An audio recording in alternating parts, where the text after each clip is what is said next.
Good evening and welcome to Thursdays with NAMI. My name is Peg Morrison. I'll be your host tonight.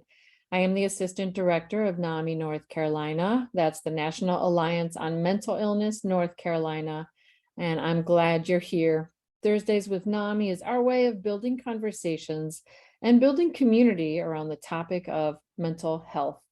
If you're with us on Zoom or Facebook, you see my background is a little different. I'm at home tonight for technical reasons. So you get to see my bird artwork behind me and a fun sand statue of a sea creature. But to our topic, one of our challenges in North Carolina is helping more folks with mental health conditions live independently. We've had lawsuits here, settlements, and meaningful conversations on the subjects of living independently in the community. Here at NAMI, we meet people every day whose work revolves around this area. Just the idea of being on your own and having as much freedom and dignity as possible. One of these heroic workers is Travis Evans of Winston-Salem. He is a community inclusion specialist for Solutions for Independence, a center of independent living. After suffering a stroke at age 11, his physical and emotional health declined. He thought of ending his own life. He had some dark moments, but something in his heart would not let him quit. We'll be hearing his story in just a moment, all the hope and wisdom he's learned over the years. As usual, the first part of our show will be an interview with our guest. Partway through, we'll show a video of the week, and finally, we'll take questions from you, members of our virtual studio audience on Zoom and Facebook Live. First, I have a word from our sponsors. Thursdays with NAMI is funded in part by the North Carolina Department of Health and Human Services, Division of Mental Health, Developmental Disabilities, and Substance Use Services through the Federal Community Mental Health Block Grant Fund. We appreciate their guidance and their support. Now, without any further ado, welcome, Travis. Thank you. Thank you so much. Absolutely. So we always like to know a little bit about the background of our guests, what brought you here tonight. Tell us about yourself in a nutshell. Well, like you said, I had strokes at age 11. The doctor said that I wasn't gonna walk, and they also that I was not smart, but and I believe that, and I believe that for 18 years of my life. And when I finally realized that I was not what they said I was, my life changed totally. I got more confident. I became a person who my theme is don't give up. No matter what comes your way, no matter what you face in life, if it takes 10, 50 years, but don't give up. Just keep pushing and keep striving. And if you don't get there, you will learn some lessons that will help you with that will help you to live it. That will help you to actually live in that will help you to actually overcome situations coming by. I love the statement, don't give up, even if it takes 10 or 50 years. I attended a training once on motivational interviewing, and the trainer asked us, think about the hardest thing you ever had to change about yourself. And some of us wrote down, we quit smoking, we quit drinking, we lost weight. And then we had to write when did we think we wanted the change? How long did we let it roll around in our brain? And when did we actually make the change? And for some of us, it was 10, 20 years before, giving up a serious addiction or making a big change for our health. So yeah, that really brings it home that these changes are difficult. We don't have to beat ourselves up. We just need to take it one day at a time and keep doing our best to get to that goal, just little tiny steps. Yes, and what I've learned in life, that we all have our different rates of progression. Some may be fast, some may be medium, some may be slow. But the important thing is that we progress at our rate, not at his rate, not at her rate, but at the rate that's good for us. Exactly. Exactly. Because that's the only thing that matters is our internal clock, the process in our heart, the way we unfold, the way we are able to grow and evolve. That's all we have, right? Yeah. There's a good quote from Oscar Wilde: "Be yourself, everybody else is taken." I always like that one. So you had a stroke at age 11. That's so young. Tell us how that changed your life. Well, when I had my stroke, all my friends left me, and I was by myself, and I got I tried to kill myself. Mm, I cut major arteries, but they would dry up like this stuff in a quick rate. I would take all my medicine. I would just throw up. I did that from age 13 to 17, trying to take myself out. But I'm so glad it didn't work today. me too. Wow. Well, thank you for your courage to share that. There's so many young people, especially young folks in the Black, Indigenous, or persons of color communities who are struggling with that darkness, and the suicide rates for these young people of color is increasing, even if maybe it's decreasing for other demographics and other age groups. So I mean, that was your struggle too. And I really appreciate your being here to share your story of survival and your story of hope. And the reason I was doing that because all my friends left me, and Mm. I was this skinny little kid with a big head, going to school, and every day this guy would punch me in the chest. Every day he punched me in the chest, and I would say that's one reason I started listening. That's one reason I started lifting weights, to actually keep him from hitting me in the chest. Who's But hitting you in the chin?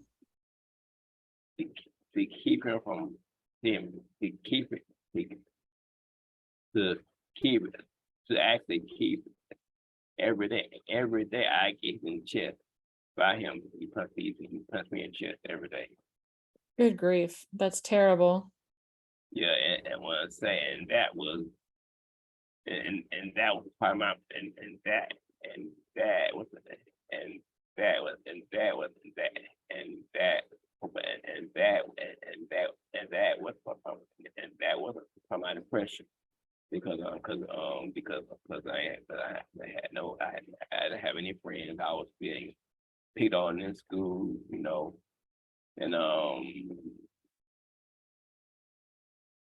no one understood, and my family down, and my family down, going through, had no one to talk to, so Hmm.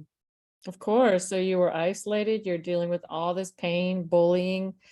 And, our culture doesn't, especially probably for a young Black male, it's not, how do you say, I'm being hurt? I need help. I need help defending myself. It seems like there aren't a lot of open doors for that conversation.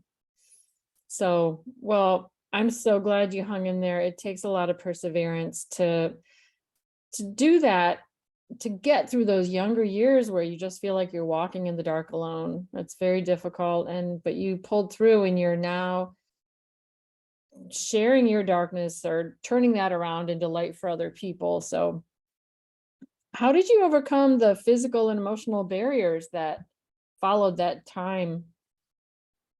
well, well, it was from seeing what my mother went through, because when I got sick, she had to stop working, and not one time was there not food to eat, was there not, she never, she always had gas to take me to the doctor. The lights thing get turned off, the gas thing get turned off. And I said to myself, if my mother can stop working to take care of me, to do all this, I can make through this. And and my mother also instilled, and my mother also instilled my faith in God in me too. Mm. So that was my main source of God and my mother. They both gave me the strength and the fortitude to push forward. Mm. Well, that's beautiful. And that's something I notice when we have people around us who are also struggling. I've met a lot of people in NAMI support groups where I just look at their perseverance and all that they've been through, and it makes me think, I can have the courage to push on too. That's inspiring. Does your mother know you feel that way? Yes, yes, yes. I always tell her thank you. I always tell her thank what you taught me. Oh, Yeah, you are a yeah, good son. yeah, yeah, yeah, because she taught me to be a hard worker. She taught me to always be kind to others, and she not only said it, she actually lived it in front of me. That I saw her give our neighbors our last bunch of rice, and I said, Mom, you eat too. She Oh, said, Travis, they need Travis, they need it more because and and um and wow. and seeing her actions and how she lived a life that has affected me in a better way in my life. Wow. That's amazing. People who struggle to get by will be so generous with what they do have. Yeah. Mm, that fills my heart. So you've overcome a lot of barriers, and now you provide step-by-step guidance to folks with mental health conditions who are out there learning to live on their own, learning to pull things together and um, get through those dark times and live. Like, what skills do they need to live on their own? So what specific skills do you teach your clients? Well, it depends on their level of of support. Right. Because I work at TCL, I program in North Carolina. And some of them need a lot, some not, some need a lot, some need looking for it. So it all depends on what they need. Right. And just if I could clarify, you work with TCL, meaning Transitions to Community Living folks. That's a program where people learn to live independently. Is that right? Yes, ma'am.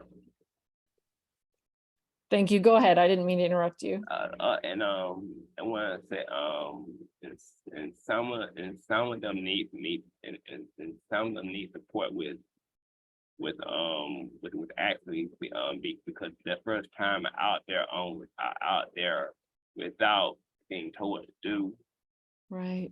Some of them need support, and I want to say, and some of them have lived on their own, and something to support, but as you know, a CO, a center for living. Oh, yeah, CIL. I gotcha. Center for Um, Independent Living. is consumer driven. Um, um, um, we don't push our agenda on our consumers. We let them tell us what they want to do, and then we support them in um in actually achieving that goal that they make. We don't let it.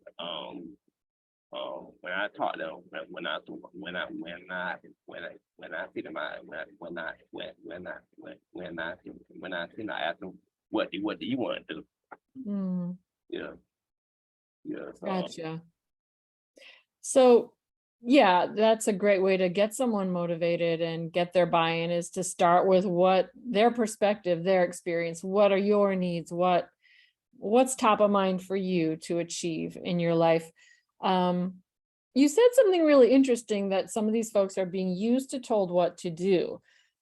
And that's valid. If my friend Nancy Johns, who facilitates our TCL support group, was in a state hospital for 17 years, Dorothea Dix, until it closed. And of course, she's very open about her story. She was on the show here. And she had to learn to know what to do. Like what does that process look like? Because that's not something you can teach, but how do you convey it?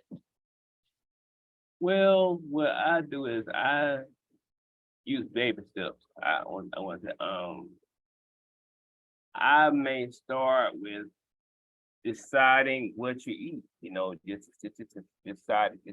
what you eat. And then want to say, this is what you wear. That's where I want to go. Yeah, because as I said, everyone's at different levels. Right. So you have to see what level they're at, and then move from them, and want to say, and then move from there. Yeah, that's such a great message of meeting people where they are. Did you have to learn that, or did that come to you naturally? Well, my mama called me stubborn, but my mama called me stubborn, but I call it fortitude because my mother tried to baby me. I had my stroke, but I wouldn't have it,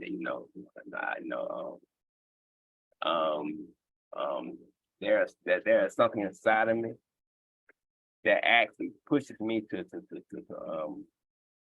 actually go ahead and achieve things. She tried to baby you. Yeah.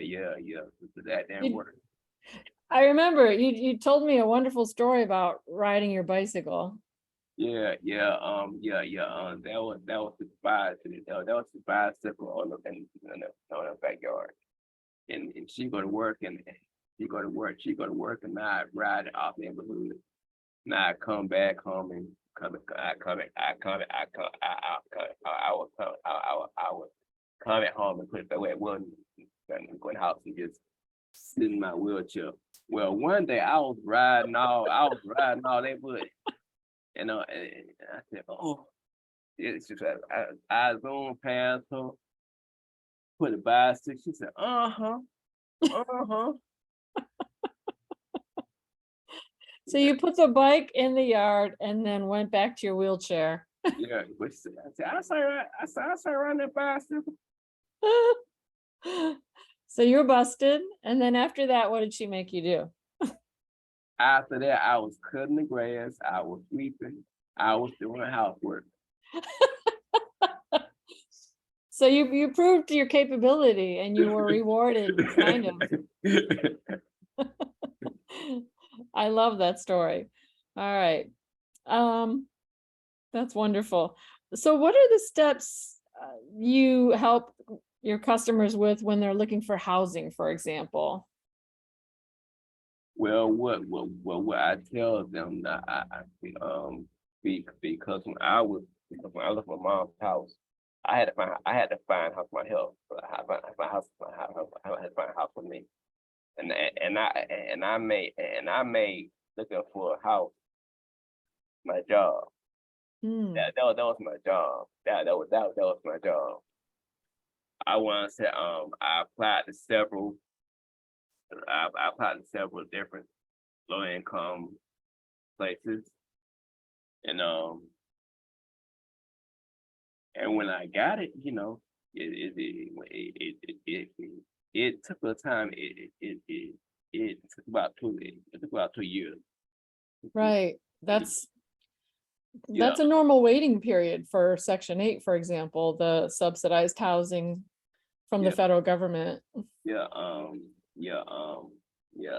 And if I had given up in those 2 years, I would not have gotten the housing that I got.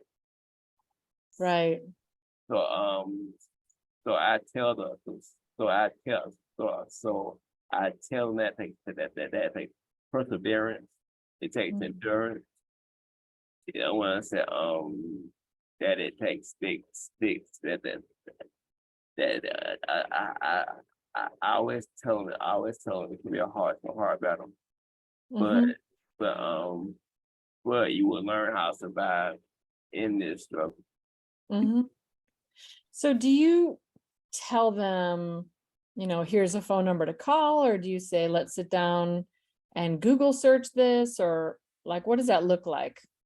Well, we have a list of low income housing at solutions, and I give them that.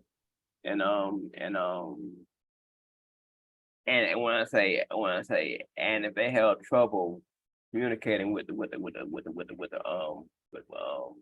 person, I call and have them talk and have Mm, them talk to the person, and I will be there to support them.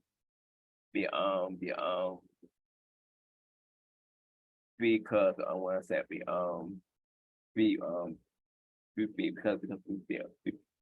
be because I do it for them. They're gonna be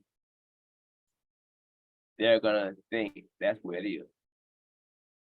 right, right. Then they're waiting for someone to do stuff for them. Um, so you kind of help them, you sort of facilitate, you take away the barriers and help them know what they have to do.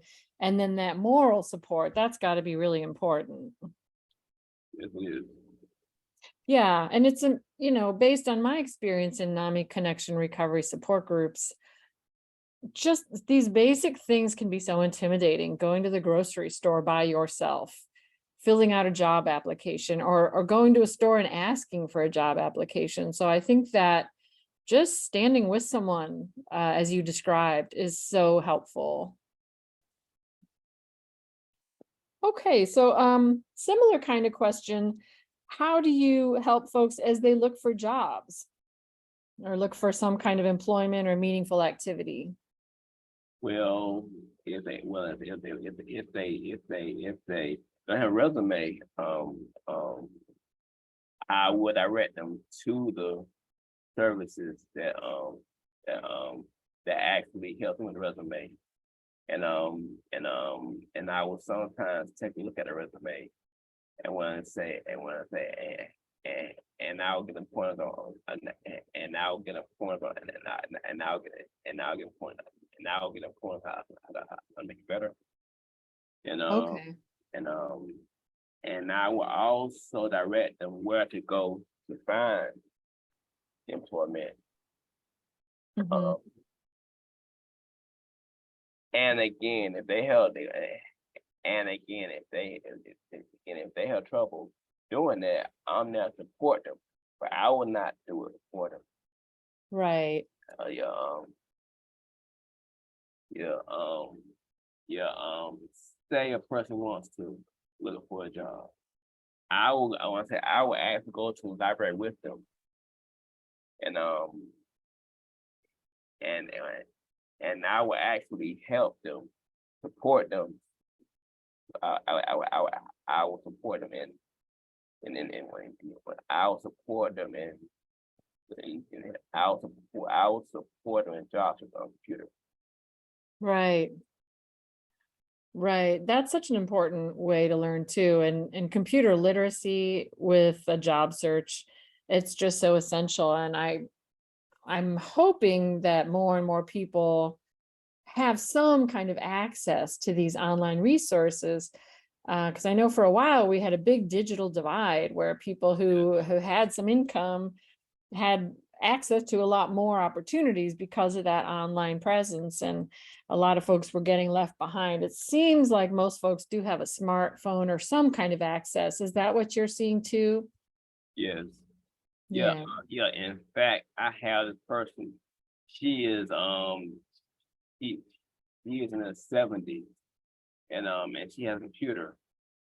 So I go to her so I go to her home to actually instruct her on how to use computer. And and I have printed out step-by-step instructions for her to Mm. to because in my former because at the Ceiling in Georgia, I actually taught web design, Excel, computers and things like that. So So I use that to so I use that experience to act support my to act support too. Gotcha. So you sit down next to them and walk through it with them as they do, as they learn to use a computer and jump online, and then you leave them with instructions for next time. Yes, Yeah. yes, and they, yeah, and yes, and they and, and they don't like it. They don't like it when they get homework. They don't like it. They like homework. Yeah, they don't like it with the part of life. So yeah, Right. And yeah, if you don't try something on your own when there isn't support, then you don't know, you're not able to start walking that walk on your own. So homework's kind of where it's at, huh? yes. Right. All right, let's see what else I've got on my list of questions. Um, so a lot of people run into loneliness and isolation, and I think especially if you have a mental health condition, you might have social anxiety, maybe a little paranoia. How do folks make friends? The way I found friends because I found friends by playing sports because I Mm, like basketball, I like soccer, I like I would say find somebody who has the same interest that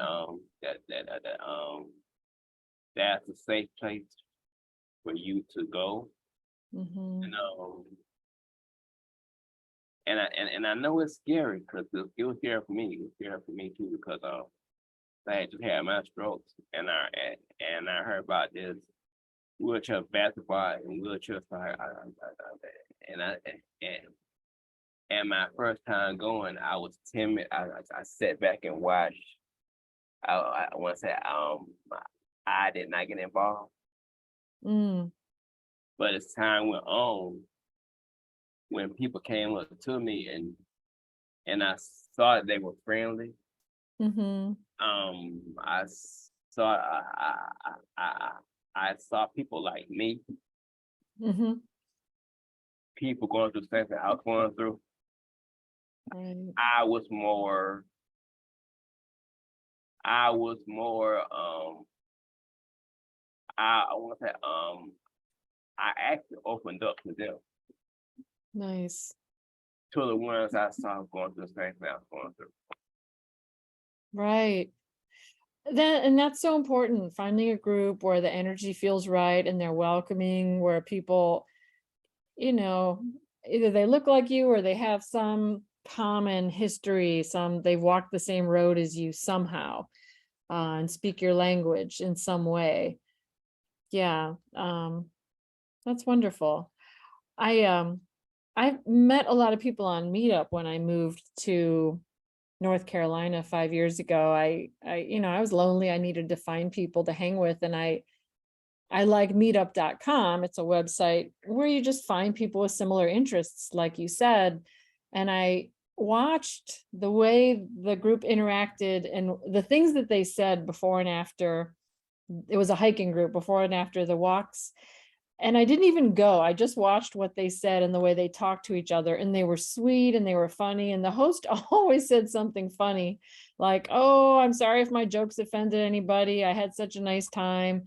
I hope my goofy, I don't know." He was just very like self-depreciating and put everyone at ease. And I thought, you know what, I'm going to give these people a chance because they look like they might be nice and accepting. And I made wonderful friends there. Yeah. Yeah, and I know it's hard to do, but to actually meet people, you have I found this out. You have to put stuff out there. Yeah. Yeah, I know it's scary. I know that it's difficult, but again, baby still, baby still. That's all I can say, baby still. Right. I think you must be really good at your job because just the way you talk about it, I know it's scary, but you can take your baby steps.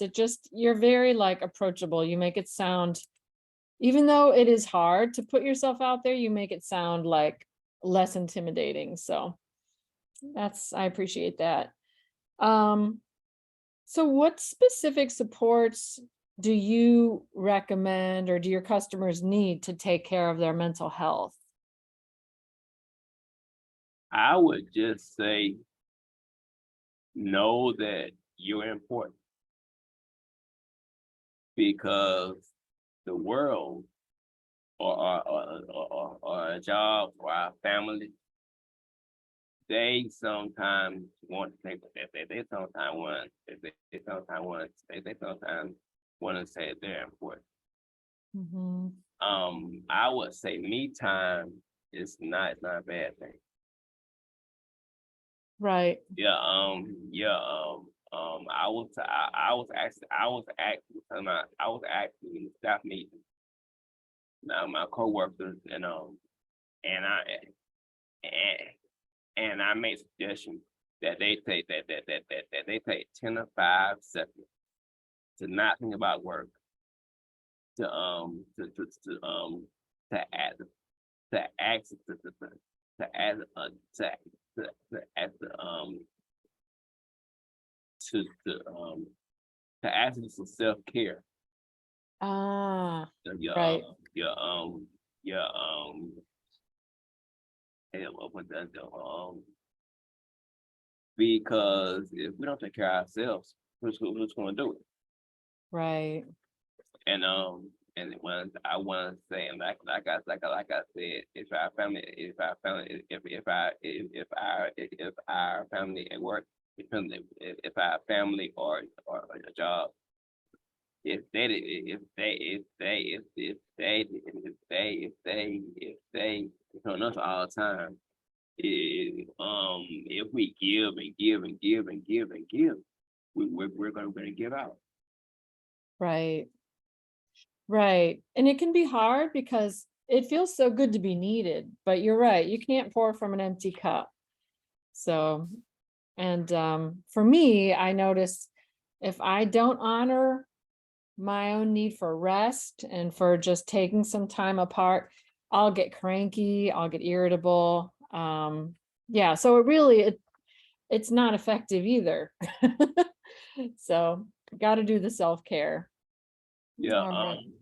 yeah. And another thing I realized that every experience in my life has shaped me the way I am, the good, the bad, and the ugly. Every Right. every experience in my life has made me who I am today. Right. I said just like this. The rain, it gives the flowers water. Mm, It strengthens the roots. I call the rain the test and trial. I call the sunshine the good time. mm, So, so, so I got this. The rain in my life it when I say it it has made me a lot stronger person. mm-hmm. It does. Hardship, yeah, I find that I can see I'm more sensitive to other people. I have more empathy and I'm more patient with other people. I feel like if I hadn't suffered, and I know before I did suffer, I just was kind of oblivious, like, well, I feel so good. Um, but it's much easier to be helpful and to be sensitive when you've had it kind of grounds you, I guess, to have to recover. Good times. Okay. Um, what else have we got here? You've accomplished a lot, Travis. What are you most proud of? I am most proud of I am most proud of I am most proud of I am most proud of when my mother says you're a good son. That Oh, Well, I think she's right, and that's beautiful. because my mother, she stopped working to take care of me. That was a great sacrifice she made for me. Right. Right. She put you first. And now I want to do everything that I can do to make her life better, Hmm. to act to make her proud. Yes, so that's my greatest accomplishment right there. That's wonderful. I want to send your mother flowers or something. I feel like I'm starting to really appreciate your mother here. She sounds awfully special. She is. Um, yeah. What gives you hope? What gives me hope that what gives me hope is knowing that I don't see problems because problems last always. I see situations. They don't last long. You know, it's almost like I'm like stopping through a tunnel. If I stop moving, I will not reach the light in the tunnel.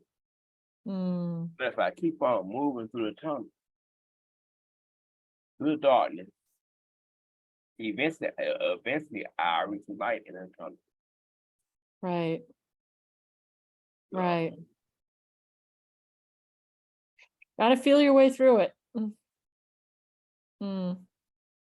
All right. Well, I think we're about ready to wrap up the interview portion of the show, and we'll be taking questions from members of our virtual studio audience live on Facebook and Zoom. Before we go to our video, I want to give a big shout out to our intern working behind the scenes. She is an MSW student at App State. Her name's Caitlin Rita. This is her second last week with us. She's been wonderful. Thank you, Caitlin. And of course, thank you so much to Travis for your courage and your vulnerability and sharing all your insight with us tonight. Okay, we've got a video of the week. This has to do with the NAMI Walk, which is a national program here in North Carolina. We are having our walk on Saturday, May 20th. It will be at Perimeter Park in Morrisville. Again, that's Saturday, May 20th in Morrisville. We would absolutely love to see you there. And here's a video to give you a sense of how exciting and what good energy we are going to see at this walk. Mental health for all means acceptance, love, support. NAMI Walks raises funds for free services that are at no cost to families, and that's really important for me as a therapist to be able to refer families. It's a place where there's no stigma, no judgment, and just love.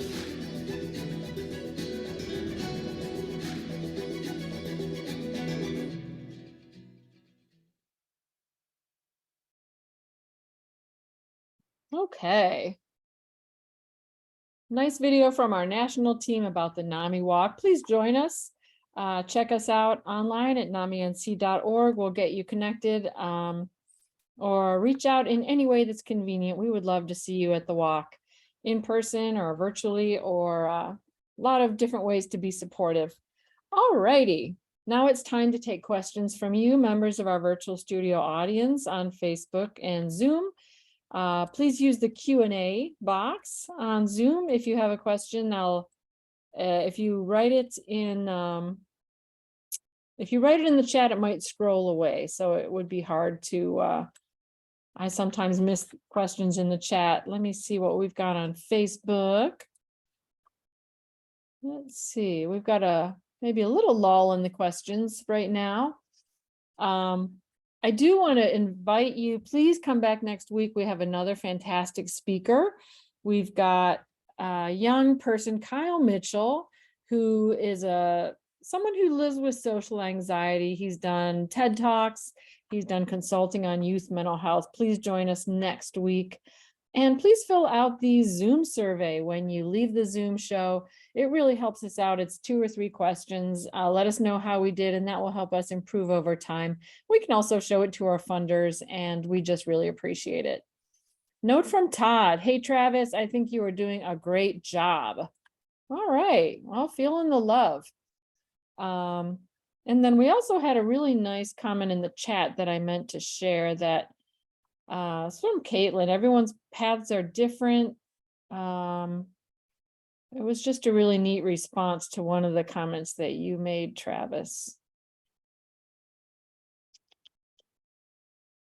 Where was that?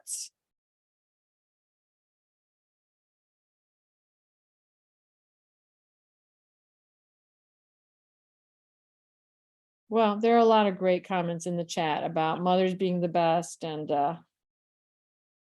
how everyone needs to start their journey where they are. It's something like that. Here is a question. Travis, have you always worked in the transition to community fields? I missed the beginning of the show. No, in Georgia, I worked for a field and I was the housing specialist. And I was the IT person there. When I moved to North Carolina, I have been doing that ever since August. I've been involved with TCL ever since August of last year. But I want to say, but I can say this: I have been dealing with people with all types of disabilities my whole life. I've been a person to support people, and the thing that is silly for me, I realized that I was not in the fight alone. I saw others out there working because I thought that I couldn't work. But that was a person named Margot. Margot Waters at Atlanta. She had MS and she was in the wheelchair, and she had somebody come and she had somebody come and dress her. She do things for it, and she still works.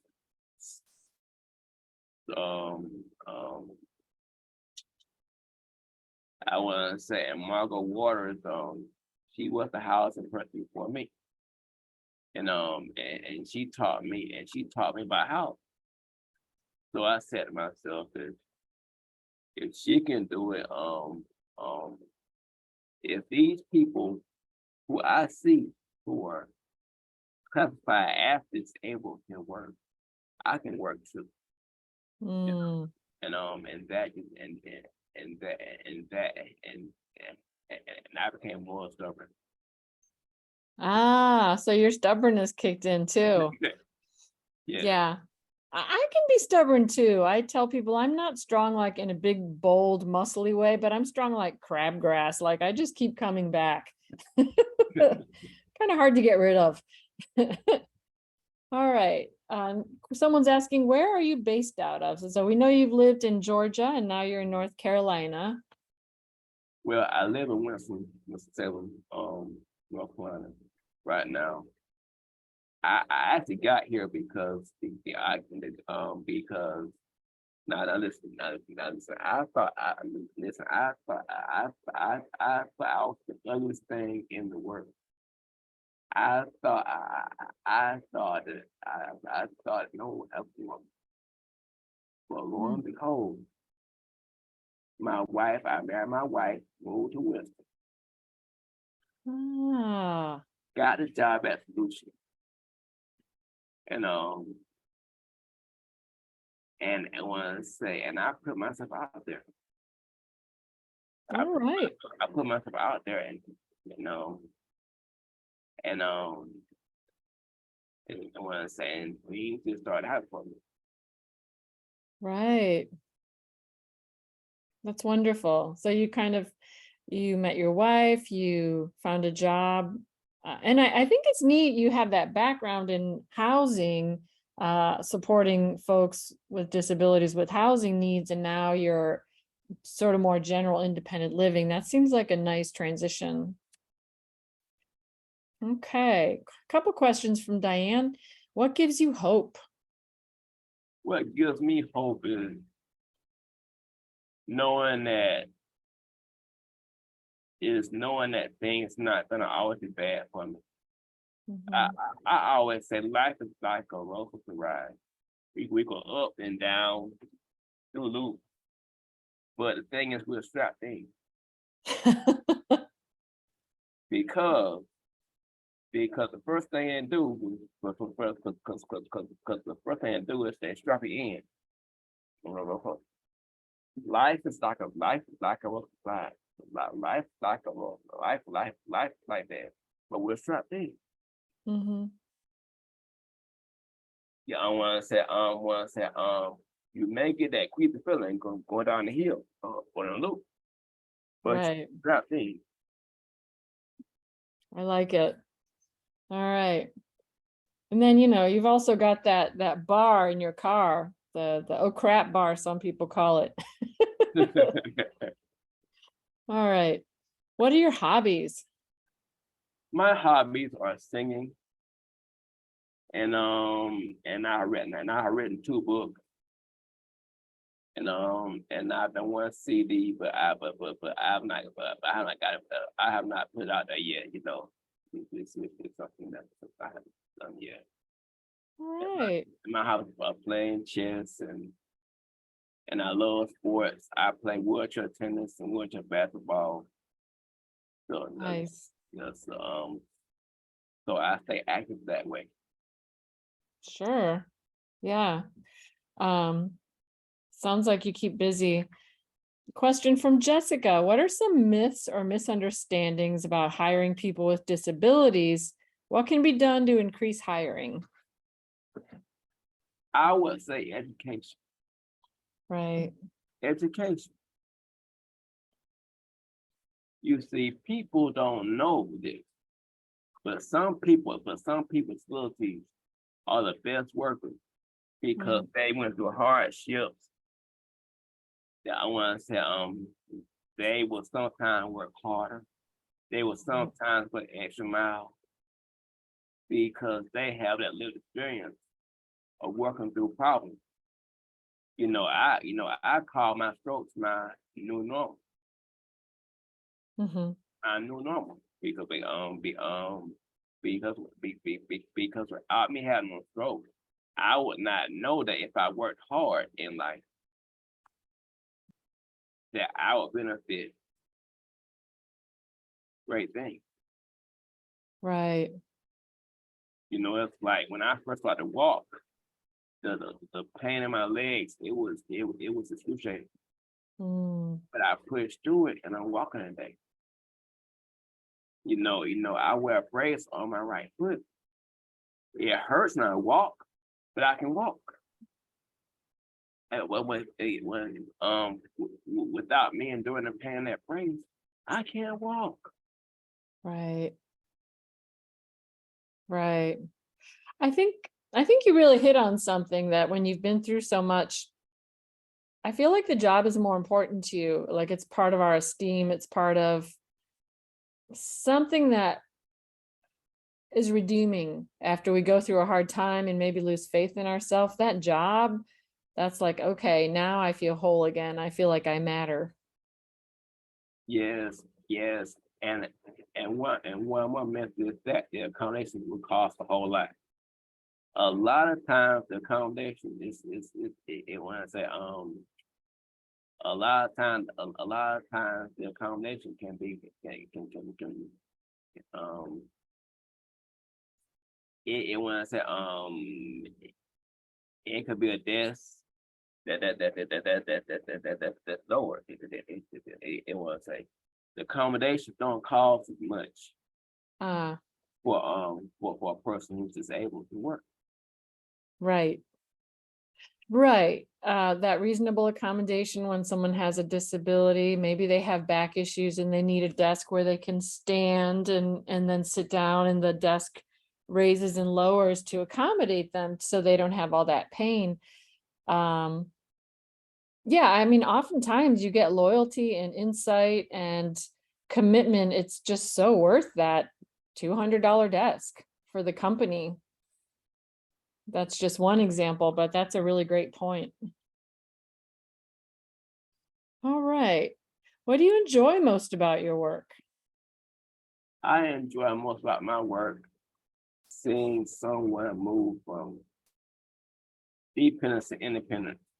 And I don't mean independence of living on their own. I mean independence of making your own decisions. Because in our world, independence is not just living your own, it's making choices. If you can't trust yourself, I want to say you can say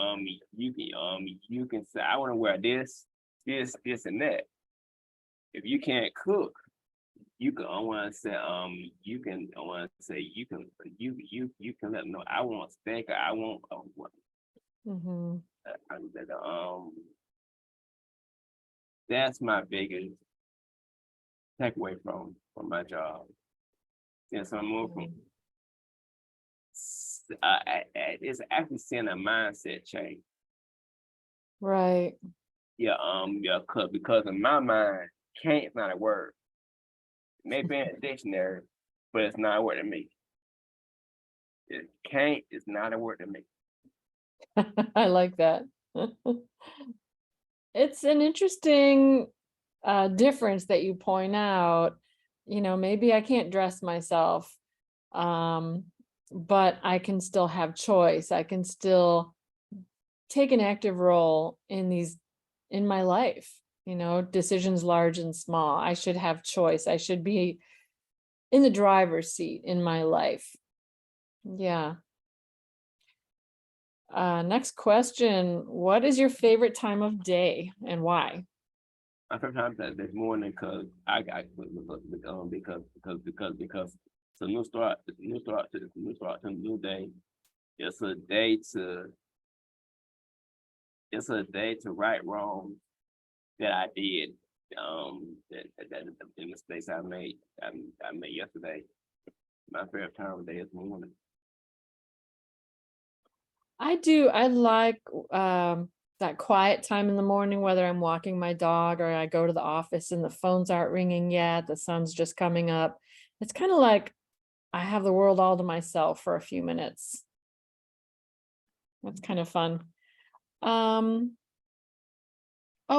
a question about your books. Have you published your books? Yes, they're published. What are the titles? The title is "Don't Give Up in God's Gold Mine." All right, don't give up in God's gold mine. I like that. And don't give up about my life story. It talks about what I went through, and God's gold mine. It talks about how I took some trials, or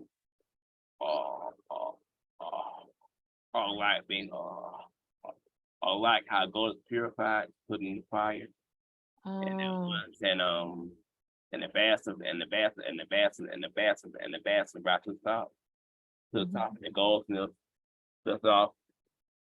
But the gold goes, but the gold goes back in the fire to purify.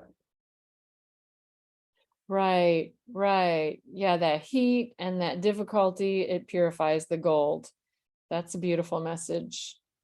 Right. And don't give up. That I definitely see the connection there with your story. That's all right. Are those on Amazon? Yes, ma'am. Okay. Now here's a request from Diane. It's not a shy request. It is totally up to you. Please sing us a tune. Okay.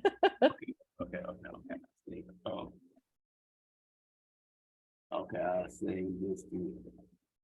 No New Year's Day to celebrate. No chocolate covered candy hearts to give away. No first of spring, no song to sing. In fact, it's just another ordinary day. No April rain, no flowers bloom, no wedding Saturdays within the month of June.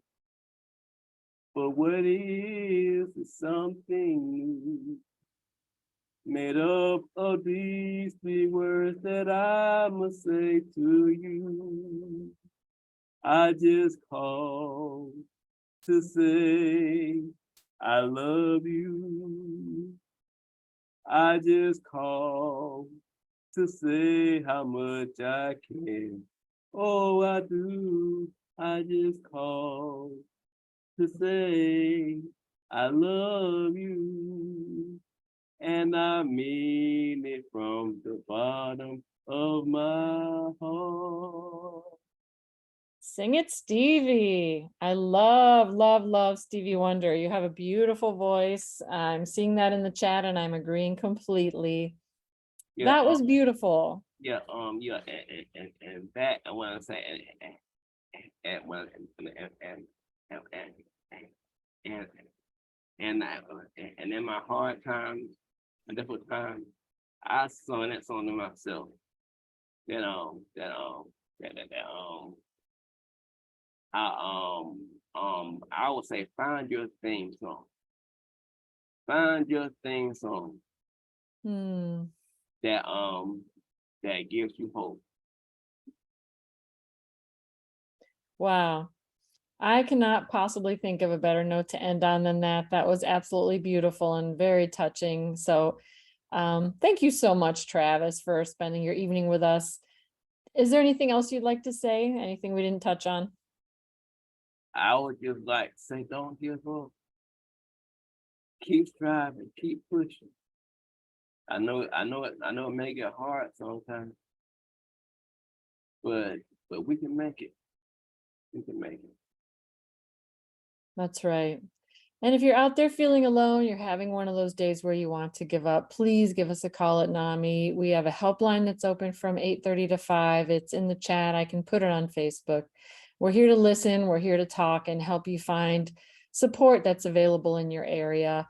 Thanks again to Travis so very much. I enjoyed our conversation a lot, and your courage and your beautiful song just made my night. So thank you and have a great night and a great weekends.